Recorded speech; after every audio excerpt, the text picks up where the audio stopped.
merci aux organisateurs de leur invitation. Je ne vais pas exactement parler de ce qui est indiqué sur mon résumé. Autrement dit, j'espérais pouvoir faire un exposé qui soit du type de ce que Peter Simons appelle la méthode historico-critique, c'est-à-dire qui mélange des considérations historiques avec des considérations critiques. Mais je me suis rendu compte que c'était un petit peu trop pour un seul même exposé. Donc je vais me contenter en fait de faire des remarques essentiellement critiques et descriptives portant sur la philosophie de John Dewey en relation avec le thème. Merci monsieur. Est-ce que je... Donc, je voudrais parler de Dewey, qui n'est pas le personnage indiqué par ce cartoon, et je vais en parler en français, même si, effectivement, le cartoon devrait m'inciter à prendre l'accent de Donald Duck. Alors, dans la vie quotidienne, le doute, l'incertitude, le manque d'assurance ne sont pas des choses désirables. Nous n'aimons pas avoir des doutes sur le traitement que nous prescrit notre médecin, ni des incertitudes sur l'heure où partira notre train. Et si nous souscrivons à des assurances, c'est pour être assurés et rassurés. Quand quelque chose ne va pas, le vendeur nous dit « pas de souci ». Et les produits sont garantis, certifiés, fiables, etc. On cherche la sécurité. Mais curieusement, dès qu'il s'agit de la vie intellectuelle, la perspective semble se renverser. Les livres que nous lisons, surtout ceux d'idées, souvent les livres de philosophie, doivent, nous dit-on, bousculer les certitudes. Les romans et les œuvres d'art doivent nous inquiéter. Et il n'y a rien de pire que de s'entendre dire, quand on est dans les matières intellectuelles, morales ou artistiques, de s'entendre dire qu'on est dogmatique, sûr de soi et enfermé dans le confort intellectuel. Donc autant la vie quotidienne craint l'insécurité, autant la vie de l'esprit semble devoir être placée sous le signe de l'incertitude, du risque et de l'aventure. Gide, maître à penser de toute une génération, ne se définissait-il pas comme un inquiéteur ? Ces exigences qui étaient celles du romantisme littéraire sont en fait bien devenues celles de la philosophie. Elles semblent avoir pris, elles aussi, comme idéal l'incertitude. Nietzsche ne parlait-il pas de la recherche de la vérité comme d'une entreprise très dangereuse ? Et un fameux penseur français n'a-t-il pas dit que la philosophie française des années 50 était une aventure ?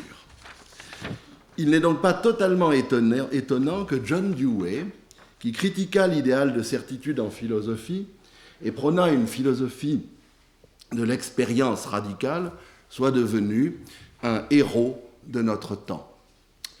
Un article du Nouvel Observateur de 2014 nous explique que Dewey est le philosophe qui inspira Obama. Quelques lignes plus loin, l'auteur livre un scoop plus intéressant pour les lecteurs français. Dewey inspire Bruno Latour, le penseur de l'action et des réseaux. Rorty, comme on le sait, loua Dewey pour avoir rejoint les thèmes heideggeriens. Dewey semble avoir tout donc pour plaire à une époque post-wittgensteinienne, c'est-à-dire anti-métaphysicienne et anti-fondationaliste, car il nous invite à renoncer à toute quête de fondement ontologique et épistémologique en prenant une conception vérificationniste de la vérité et en rejetant l'idéal cartésien de certitude au nom d'un faillibilisme radical. Il adopte un naturalisme et un externalisme social et une conception de l'éducation qui promeuvent l'individu comme membre d'une communauté d'expérience au nom d'une conception dite profonde de la démocratie. C'est pourquoi son pragmatisme semble si attirant à ceux qui se remettent mal du postmodernisme et qui cherchent des philosophies de substitution light et œcuméniques, et surtout qui croient que le rôle de la philosophie est de s'adapter à l'ère du temps. La théorie de la connaissance de Dewey, qui m'occupe ici, n'est pas la partie la plus populaire de son œuvre. C'est pourtant celle à laquelle Dewey a consacré le plus de travaux d'obédience philosophique. Experience and Nature, Reconstructions in Philosophy, Logic, Essays in Experimental Logic et surtout The Quest for Certainty, qui a été traduit très bien récemment en français qui sont des œuvres portant sur la connaissance. Et notamment, le second chapitre de Experience and Nature s'appelle « Précarité et stabilité de l'existence » et fait valoir le précaire et le dangereux comme des traits fondamentaux du monde empirique.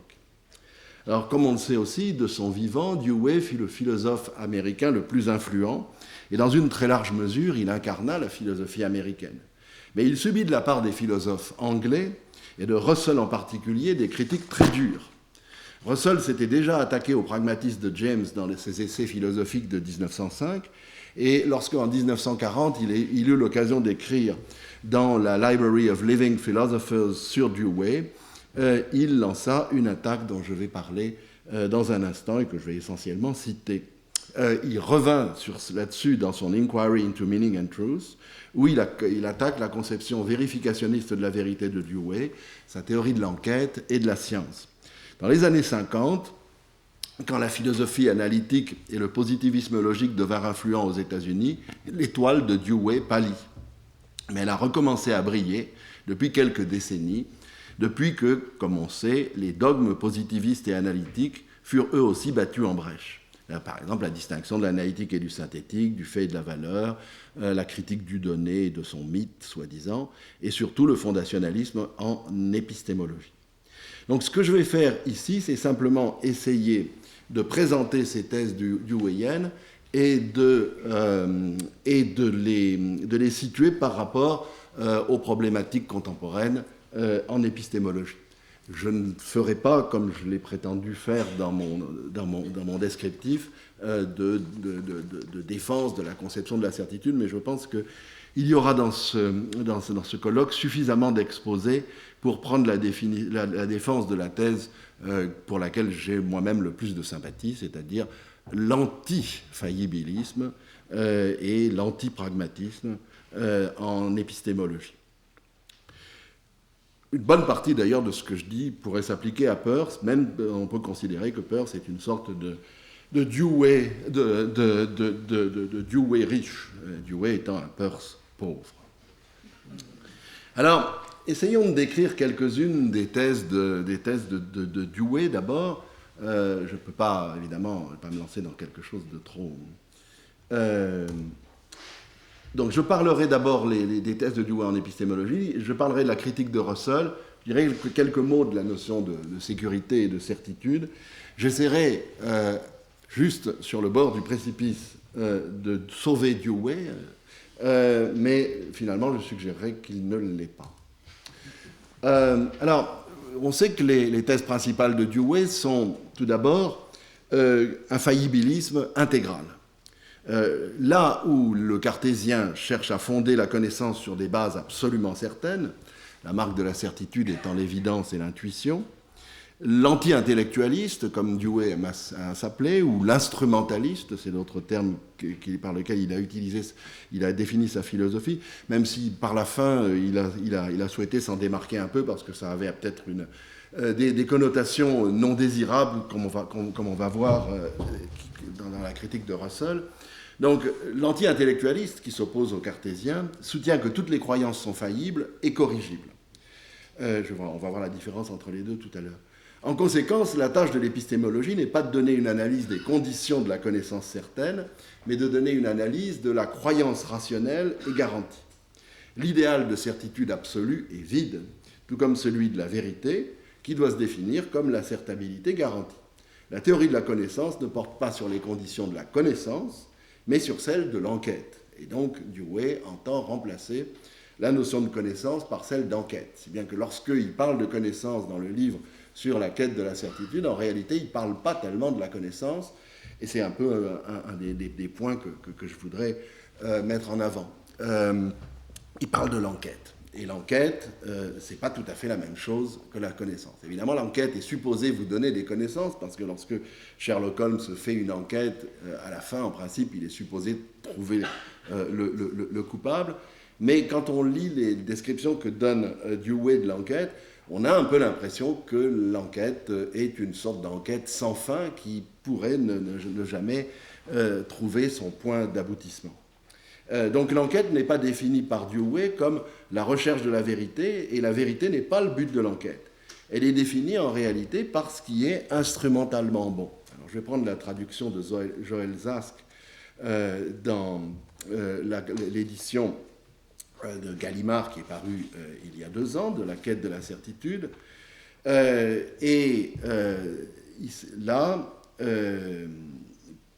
Voici ce que dit Dewey. Il dit si nous voyons que le connaître c'est page 212 de la traduction, si nous voyons que le connaître n'est pas l'acte d'un spectateur se tenant en dehors de la scène naturelle et sociale, mais l'acte d'un participant, alors le véritable objet de la connaissance se situe au niveau des conséquences de l'action dirigée. Quand nous adoptons ce point de vue, ne serait-ce qu'à titre d'hypothèse, les perplexités et les difficultés dont nous avons parlé disparaissent. Sur cette base, nous aurons en effet autant d'objets connus qu'il y a de genres d'opérations d'enquête efficacement menées, débouchant sur des conséquences visées. Le résultat d'une opération quelconque sera un objet de connaissance aussi bon et vrai, notez le glissement, aussi bon et vrai que tout autre objet, pour autant qu'il soit bon au sens où il satisfait les conditions qui ont induit l'enquête. Si les conséquences sont en effet l'objet de la connaissance, alors une réalité antécédente archétypique n'est pas un modèle auquel les conclusions de l'enquête doivent se conformer. On pourrait même aller jusqu'à affirmer qu'il existe autant de genres de connaissances valides qu'il y a de conclusions pour le bénéfice desquelles on a employé des opérations distinctes dans l'idée de résoudre des problèmes ayant surgi au sein de situations dont on a fait antérieurement l'expérience. Les opérations appliquées à différents problèmes ne se répètent en effet jamais exactement les unes les autres et ne produisent pas exactement les mêmes conséquences. Pour ce qui est de la théorie logique, toutefois, les opérations relèvent de genre ou de théorie donnée. Alors là, voici un peu d'anglais pour vous détendre. Donc ça, c'est la première thèse, et je viens de donner la traduction de ce texte, le faillibilisme intégral. La deuxième thèse de Dewey, c'est l'idée de la connaissance comme action et donc l'anti-intellectualisme. Selon cette thèse, la connaissance est dirigée vers l'action, mais pas vers la vérité, et les croyances à partir desquelles nous agissons ne sont pas basées sur des certitudes établies. Et cette incertitude de l'action se transfère à la connaissance. En fait, le syllogisme de Dewey, c'est l'action, c'est la connaissance. Dans l'action, on ne sait pas très bien où on va, on est un peu incertain, et donc l'action est incertaine. La conséquence elle-même doit hériter de l'incertitude de l'action. C'est normal, vu qu'elle est l'action. Je vous rappelle, j'ai cité à l'instant ce texte dans lequel on nous parle de la conception du spectateur de la connaissance, c'est-à-dire le spectator theory of knowledge à laquelle s'oppose Dewey. Il faut renoncer à cette conception, nous dit-il, et le but même de la connaissance, c'est de persister en vue de l'action.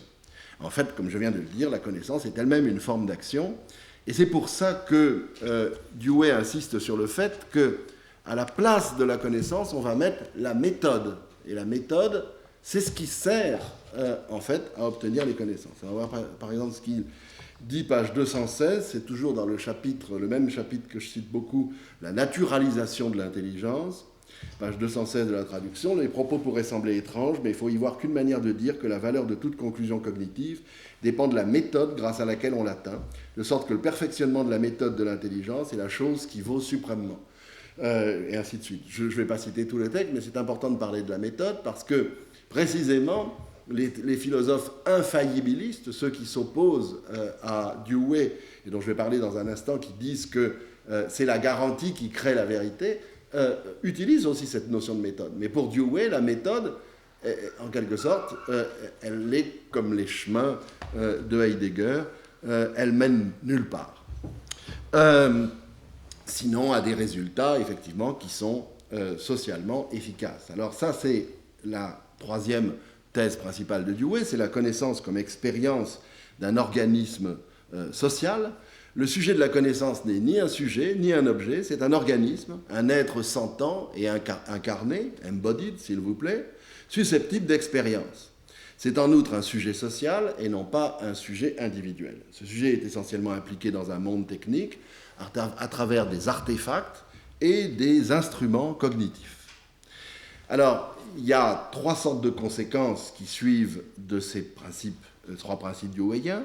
La première, c'est que donc, en fait, nous savons peu de choses, et que l'incertitude et la fiabilité qui sont propres à l'action, et la faillibilité, ce qui sont propres à l'action, se transposent à la connaissance, laquelle n'est pas évidemment fondée sur des principes certains, et elle est nécessairement, de ce fait même, vague et indéterminée. Alors c'est intéressant de voir notamment un passage, encore un glissement, quasiment du type toboggan, que Dewey fait entre l'incertitude dans le monde physique, dont parle la mécanique quantique. Donc ce livre, La quête de la certitude, ce sont les Gifford Lectures de Dewey pour, je crois, 1929, qui sont donnés à des penseurs qui ont dont les thèses peuvent, selon le jury des Gifford Lectures, avoir des implications religieuses. Je vous signale, entre parenthèses, que Bruno Latour a lui-même donné récemment les conférences en question, les Gifford Lectures. Donc il y a des points communs. Ici, l'idée de Dewey, c'est que les fameuses relations d'incertitude de la vitesse et de la localisation d'une particule s'appliquent à la connaissance elle-même. Autrement dit, la connaissance de la réalité et la réalité elle-même sont indéterminées parce que la première l'est. Donc, ici, il passe de cette idée que l'action, la connaissance et la réalité sont elles-mêmes incertaines. Donc, je vois là-dedans une forme d'idéalisme que Russell va noter très fermement dans sa critique. Et puis la toute dernière conséquence de ces thèses de Dewey, c'est qu'il n'y a pas à faire de distinction entre la théorie et la pratique, entre la raison théorique et la raison pratique. Alors voyez par exemple ce que Dewey dit dans page 230, dans toujours La quête de la certitude: prendre acte que l'observation nécessaire à la connaissance s'insère dans l'objet naturel connu, abolit cette distinction entre le connaître et l'agir. Cela rend possible et exige une théorie établissant que les deux sont intimement connectés. Comme nous l'avons dit, elle commande par suite l'exercice de l'intelligence au sein de la nature. Elle fait partie intégrante des interactions connues propres à la nature. Coupées de l'intelligence, ces changements sont anarchiques. Ce sont des effets, mais non des conséquences, car les conséquences impliquent l'emploi délibéré de moyens. Quand une interaction survient et dirige le cours d'un changement, la chaîne de l'interaction naturelle reçoit une qualité et une dimension nouvelle. L'intelligence est précisément le type d'interaction qui s'y trouve ajouté.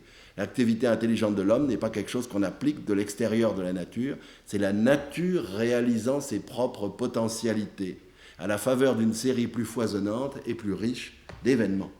Alors c'est un naturalisme de nature assez aristotélicienne, mais qui sent à plein nez Hegel. Alors, que peut-on dire sur ces thèses de Dewey ? Donc voilà ce qu'il nous disait à l'instant et mon commentaire. Ce qu'on peut dire de ces thèses de Dewey me semble avoir été dit dans une très large mesure par Bertrand Russell dans les critiques qu'il a faites et que je viens de mentionner. Russell attaque le vérificationnisme de Dewey dans l'Inquiry into Meaning and Truth, et tout d'abord il note que la vérité n'est pas l'assertion garantie, et on peut le voir parfaitement quand on considère la double négation, le fait qu'on ne puisse pas prouver ou faire l'assertion garantie que l'on ne peut pas prouver ou faire l'assertion garantie qu'il y a un monstre du Loch Ness, n'implique pas qu'on ne puisse pas prouver, que l'on puisse prouver ou asserter de manière garantie que le monstre du Loch Ness existe. Alors la conception vérificationniste traite la vérité comme une forme de croyance justifiée et la fausseté comme une absence de justification.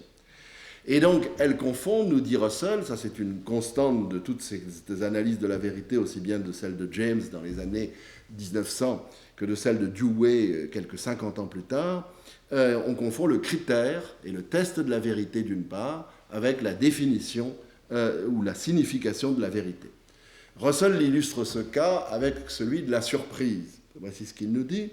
Le test de l'erreur, c'est la surprise. Quand vous avez fait une erreur, vous êtes surpris. Si vous vous trompez sur quelque chose, quand vous découvrez votre erreur, vous serez surpris. C'est donc un bon critère de l'erreur, de fait. Mais ça ne peut pas pour autant définir la fausseté.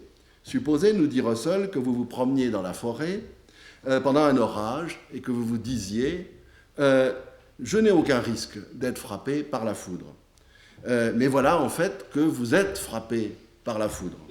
Boum. Votre croyance est fausse, mais vous ne faites l'expérience d'aucune surprise, car vous êtes mort. Donc, ça c'est le premier point. Deuxièmement, Russell fait remarquer que la définition de la connaissance comme action est problématique si on prend, comme on le fait Dewey, la croyance comme un plan d'action. Alors ici, manifestement, Dewey suit l'héritage peircien et de Alexander Bain de la croyance comme disposition à l'action.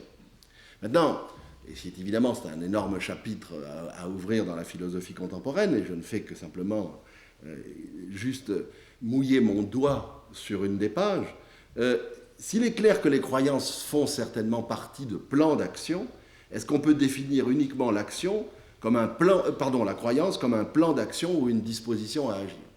J'avais l'intention au départ de parler un petit peu des théories de ce qu'on appelle l'empiètement pragmatique, mais il me semble que dans un certain nombre de ces théories de l'empiètement pragmatique, il y a quelquefois un glissement aussi qui se produit entre l'idée que la croyance est une disposition à agir et l'idée que la croyance fait partie d'un plan d'action. Que la croyance puisse faire partie d'un plan d'action, tout le monde est prêt à le reconnaître, mais que la croyance soit elle-même un plan d'action, c'est un problème. C'est notamment quelque chose qui sous-tend la fameuse métaphore de Ramsay que « beliefs are maps by which we steer ». Car vous pouvez lire cette métaphore de deux manières. Vous pouvez la lire soit comme signifiant que les croyances sont elles-mêmes des navigations, soit comme signifiant que les croyances sont des plans, c'est-à-dire quelque chose de cognitif, qui aide à notre navigation. Je pense que Ramsay l'entendait dans le second sens, mais il y a beaucoup de pragmatistes qui, en quelque sorte, passent de l'un à l'autre. Et comme je le dis, troisième point, donc, que critique également Russell, c'est au fait que à la notion de connaissance, Dewey substitue la notion d'enquête. Il définit, et c'est une citation ici que Russell fait de Dewey, l'enquête comme... Attendez, est-ce que c'est ça? Non, c'est pas là. Je cite, je ne l'ai pas mis, enquête, excusez-moi, je vais le dire en anglais, pardon. The control or directed transformation of an indeterminate situation into one that is so determinate in its constituent distinctions and relations as to convert the elements of the original situation into a unified whole. Et donc, en ce sens-là, il définit la vérité comme une forme d'adaptation de l'organisme à l'environnement. Mais outre, nous dit Russell, que ça trahit une forme d'hégélianisme et de culte des unités organiques dont toute la pensée de Dewey porte la marque, ça a comme conséquence de supprimer tout élément cognitif dans la relation entre le sujet et l'action. Alors il y a ici un aspect très intéressant de l'opposition entre Russell et Dewey, qui à mon avis est une opposition entre la philosophie analytique et Dewey, c'est que Russell considère que la connaissance est basée sur des propositions. Dewey considère que la connaissance, c'est une relation avec des choses et avec des événements, mais pas avec des propositions. Donc évidemment, si vous enlevez les propositions, vous n'avez plus d'items qui sont susceptibles d'être vrais ou faux. Et donc, comme le dit Russell, Dewey, la définition de la vérité va être simplement définie comme étant ses effets. Dites-moi, j'en suis à quel point ? D'accord. Alors il vaut mieux que je ne fasse pas cette longue citation de Russell, dans laquelle il laisse entendre que, en fait, étant donné que l'enquête est définie par ses effets et non pas par ses causes, pour Russell, les croyances se définissent par leurs causes, mais pas par leurs effets. Pour Dewey, les croyances se définissent par leurs effets, et ces effets peuvent être bons ou mauvais. Il s'ensuit que si vous souhaitez avoir des enquêtes dont les résultats sont bons, eh bien, le résultat de votre enquête va être dirigé de façon téléologique par ce que vous considérez comme étant bon, et non pas par ce que vous considérez comme étant vrai. Résultat, effectivement, c'est la même critique que celle qui fait du pragmatisme de James. La notion de vérité se trouve dissoute dans celle d'utilité de l'enquête. Alors cette objection russellienne met en évidence combien Dewey s'oppose profondément au cartésianisme.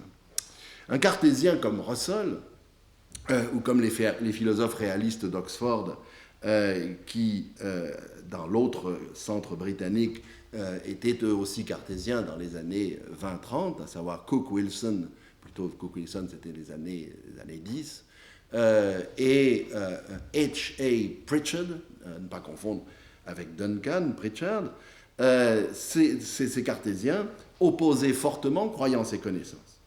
Ils n'admettent pas, ces philosophes, pas plus que Descartes, qu'on puisse définir l'un par l'autre. Beaucoup de présentations de Descartes nous parlent de la croyance chez Descartes et demandent si la croyance chez Descartes peut devenir une connaissance. Non, elle ne peut pas. Ce sont deux états qui sont aussi différents l'un de l'autre que peuvent l'être la craie et le fromage. Donc, je vais revenir dans un instant sur cette idée-là. Dewey, au contraire, définit entièrement la connaissance en termes de croyance.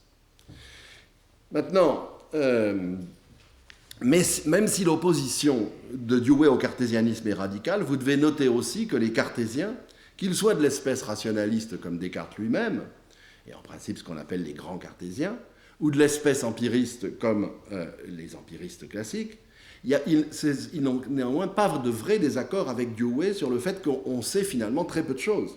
Parce que Descartes ne soutenait pas du tout que la connaissance ordinaire puisse être certaine.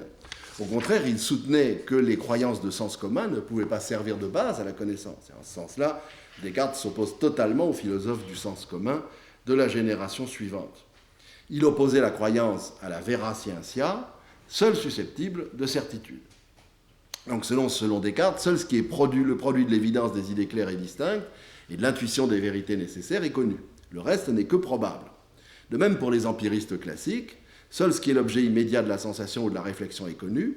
Et selon la conception cartésienne en général, qu'elle soit rationaliste ou empiriste, ni ce qui porte sur le monde matériel, ni ce qui porte sur l'esprit d'autrui, ni sur les lois de la nature n'est réellement connu. Ce ne sont, comme le dira Russell, que des entités inférées.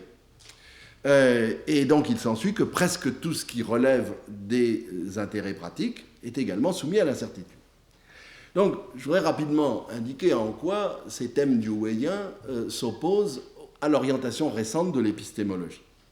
Ces thèses ne paraissent révolutionnaires que si vous supposez, comme le fait toute la tradition antérieure au pragmatisme, c'est-à-dire toute la tradition rationaliste et empiriste, que la connaissance doit être infaillible et certaine. Infaillibilité et certitude ne sont pas la même chose, mais il est aisé, quand vous vous placez dans le cadre cartésien et post-cartésien, de les confondre.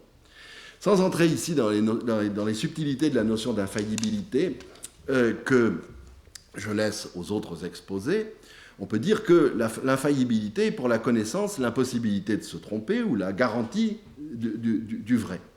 Comme l'a fait remarquer David Lewis dans la citation que Claudine Tiercelin a donnée, ça paraît presque contradictoire d'être faillibiliste. Une autre manière de le dire, c'est que la factivité du savoir, le fait que la connaissance est factive, entraîne l'impossibilité d'être dans l'erreur, et en ce sens l'infaillibilité. Et la certitude n'est pas la même chose que l'infaillibilité. La certitude, c'est la marque de la vérité, ou le pédigré, si vous voulez, d'une croyance qui fait que vous puissiez la tenir comme vraie. Que vous le puissiez, soit en étant en possession de ce pédigré, soit en n'étant pas en possession de ce pédigré, ce qui explique les oppositions entre les théories internalistes et les théories externalistes de la connaissance. Alors, comme le disait Frege, il ne faut pas confondre la vérité avec la reconnaissance de la vérité. Les cartésiens le confondent, non pas parce qu'ils feraient une erreur particulière, mais pour des raisons tout à fait sensées de leur point de vue, parce qu'ils tiennent la certitude comme la marque intérieure, c'est-à-dire en termes traditionnels, comme le critère de la vérité. La présence en nous, accessible à la conscience réflexive d'une marque du vrai, la clarté et la distinction, ou une forme d'intuition immédiate, est le critère de l'absence de l'erreur. Pour les empiristes, ça s'applique aux impressions sensorielles, qui, quand on les passe sous le crible de la réflexion, sont aussi certaines que le sont les idées claires et distinctes, selon Descartes. Donc, selon la conception cartésienne et empiriste, le critère de vérité implique la vérité objective. Autrement dit, si vous ne comprenez pas ça, vous ne comprenez pas la discussion qu'il y a entre Descartes et Arnaud dans les objections et réponses. Et donc la distinction qu'on fait aujourd'hui couramment entre la certitude subjective et la certitude objective n'a pas lieu d'être pour Descartes. Descartes et la tradition cartésienne font une distinction entre la certitude, entre trois sortes de certitudes. Entre parenthèses, si vous voulez une présentation très très bonne de ça, lisez Durkheim.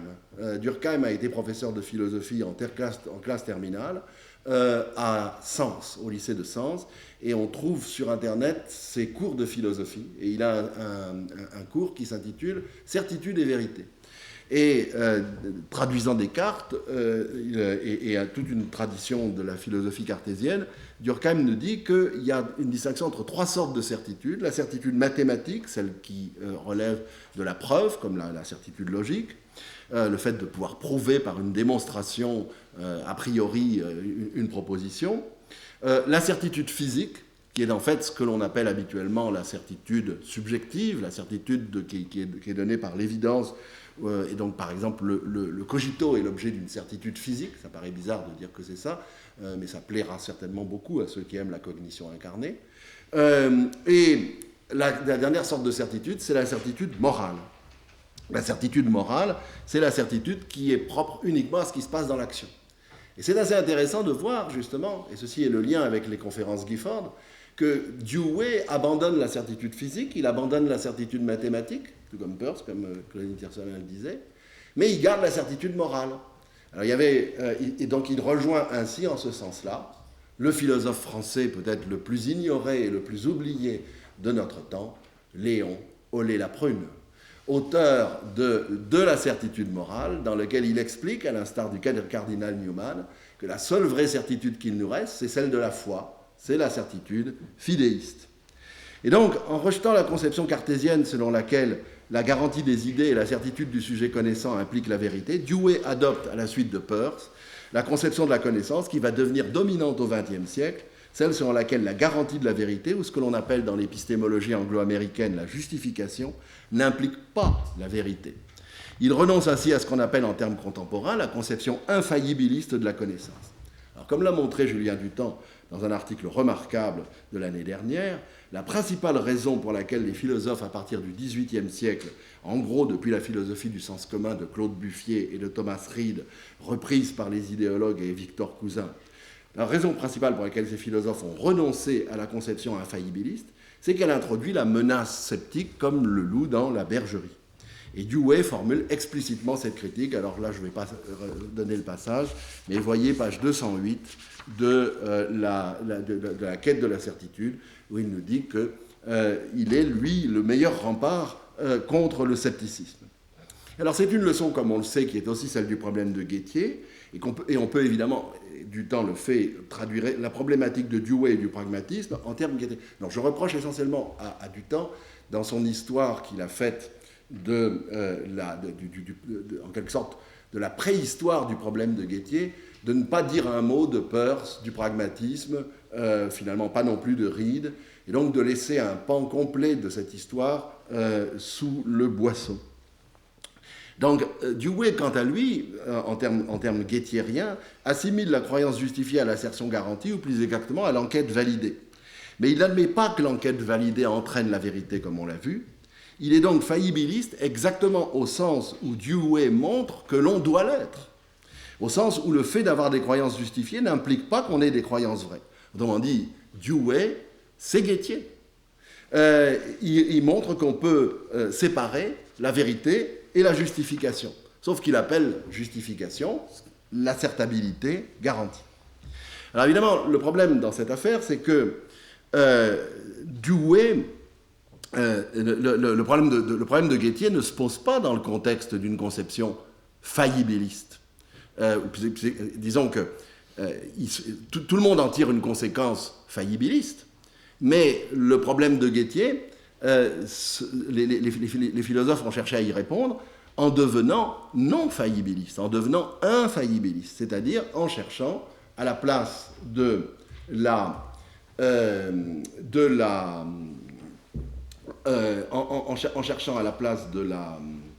en cherchant à la place de la certitude une forme quelconque d'implication de la garantie du vrai vers la vérité, ce que Trenton Merricks a appelé warrant entails truth. Ça, c'est aussi un papier très important que Julien Dutemps m'a fait lire et que je trouve très éclairant. Alors depuis cette époque-là, les philosophes ont admis 3 principes qui vont sûrement être discutés dans le cadre de ce colloque. Le premier, je vais l'appeler le principe de Unger. Si on sait que P, alors on est pleinement certain que P. Pleinement. Parce que habituellement, la certitude est une affaire de degrés. Mais un auteur comme Unger, qui veut, lui, défendre le scepticisme, dit que certain, c'est exactement comme le terme plat. C'est absolument plat. Autrement dit, si vous avez votre pneu à plat, votre pneu est réellement flat tire. Il n'est pas à moitié à plat. Et ben, la connaissance, c'est pareil. Si vous êtes certain, vous êtes pleinement certain. Et donc, évidemment, vous voyez tout de suite qu'à partir du moment où vous mettez la barre si haut, le scepticisme arrive. Deuxièmement, le deuxième principe des philosophes contemporains infaillibilistes, c'est que la certitude au sens de la connaissance, c'est la norme de l'assertion et de la croyance. Et donc je ne vais pas commenter ça, beaucoup en parleront, je suppose. Et le troisième, c'est ce qu'on peut appeler le principe de Sosa. X sait que P n'aurait pas pu aisément se tromper. Alors, je veux simplement indiquer que est-ce que la sécurité implique l'infaillibilité? Vous vous souvenez que Macbeth avait peur de Banquo, hein, et qu'il disait « To be thus is nothing, but to be safely thus. Our fears in Banquo stick deep, and is his royalty of nature reigns that which would be feared. 'Tis much he dares, and to that dauntless temper of his mind, he has a wisdom that doth guide his valor to act in safety. » Donc le principe de Macbeth, c'est le principe de Sosa.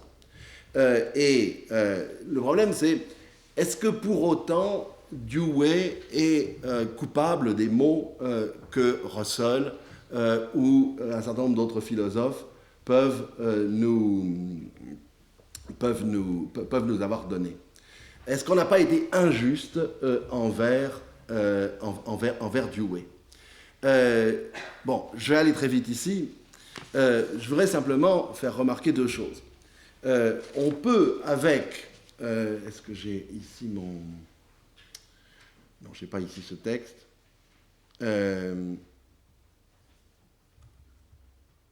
Excusez-moi, je crois l'avoir mis. Bon, dans un texte, dans un livre et un texte très important, le seul épistémologue deweyien sérieux de nos jours, qui est Isaac Levi, dans un livre qui s'appelle Pragmatism and Inquiry, a voulu défendre Dewey contre les méchantes attaques que je viens d'évoquer.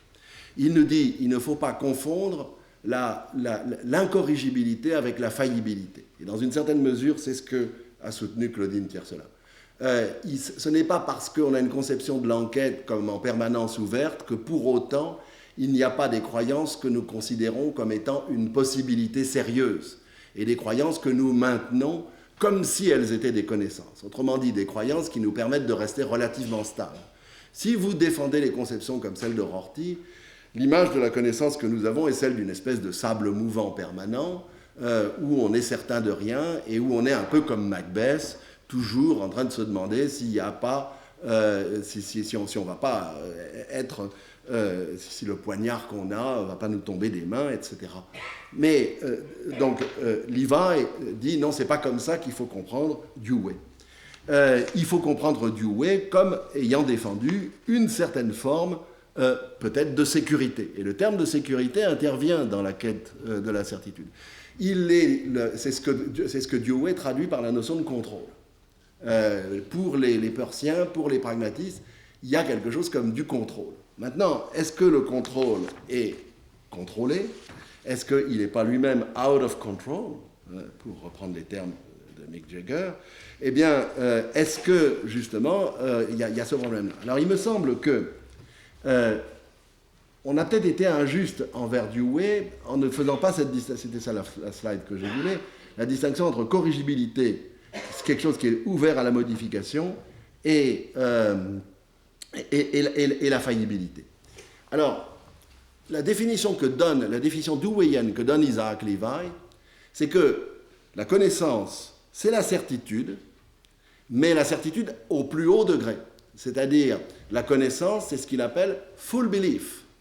D'autres philosophes ont employé des notions comme celle d'acceptance, Et donc, nous dit Levi, il faut défendre la conception de la connaissance selon laquelle tous les agents rationnels devraient croire pleinement et par conséquent admettre qu'on sait que P, si et seulement si P, seulement si on croit pleinement que P, et qu'il est vrai que P. Donc, il remplace la notion de justification, ou il remplace la notion de fiabilité, ou il remplace la notion d'une marque de vérité par la notion d'assentiment complet. Évidemment, nous avons à ce moment-là la pleine et entière réalisation de la fameuse maxime de Ramsey, sur laquelle il n'y a pas de problème de la vérité, il y a juste un problème du jugement. Plus vous avez effectivement des jugements qui sont sûrs, plus vous avez la connaissance. Mais cette conception de la connaissance comme croyance vraie, évidemment, est totalement à l'opposé de la conception cartésienne des réalistes d'Oxford comme Cook Wilson et H.A., il s'appelait Harold Pritchard, qui disait que la connaissance et la croyance sont deux choses différentes. Et ça, c'est très intéressant à voir parce que Isaac Levi, dans son article sur Dewey, s'attaque de front à Williamson. Rappelez-vous que Williamson, dans son livre sur la connaissance, dit que la connaissance est un état mental, mais la croyance vraie n'est pas un état mental.